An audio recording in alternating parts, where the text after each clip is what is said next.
afternoon, and thanks for joining us for Arkansas Today. I'm Ashley King. Early voting in Arkansas is back on for the second week. Polls reopened this morning across the natural state. We are seeing a high turnout of voters so far this year. Early voting numbers for Monday through Friday show 370,000 ballots have been cast.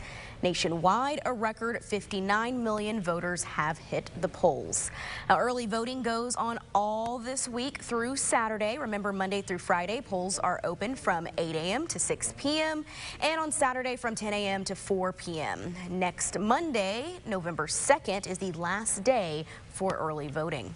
Now, tomorrow is the cutoff to request an absentee ballot, which is another way many Arkansans are choosing to vote this year. Samantha Boyd spoke with election officials about how you can make sure your vote counts if you choose to send in your ballot. The biggest things about absentee voting is people are concerned, well, will my ballot count? Channing Barker with Benton County says there are only a few reasons your absentee ballot wouldn't count. Signing your voter statement is critical to your vote counting, and that is one of the only reasons that your absentee ballot would not count. The other reason that your absentee ballot would not count is if you do not get it in on time. Despite this, Washington County Director of Elections Jennifer Price says every election season, staff sees several ballots go uncounted. We always have a certain number of absentee ballots that we cannot count for various reasons. Some are not returned in time. They, just arrive too late, and others are simple mistakes that the voters make when filling out the voter statement. Which is why, leading up to the election, both Price and Barker say their teams have been doing what they can to educate voters on how to fill out absentee ballots, even when they need to be turned in.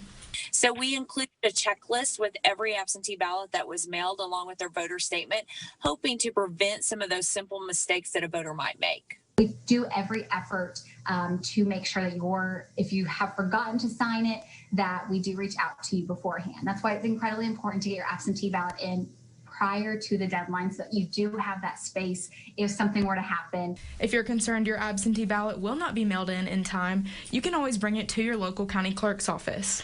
And if you're worried about the status of the ballot once you have turned it in, you can also call that office to make sure it's uploaded in the system.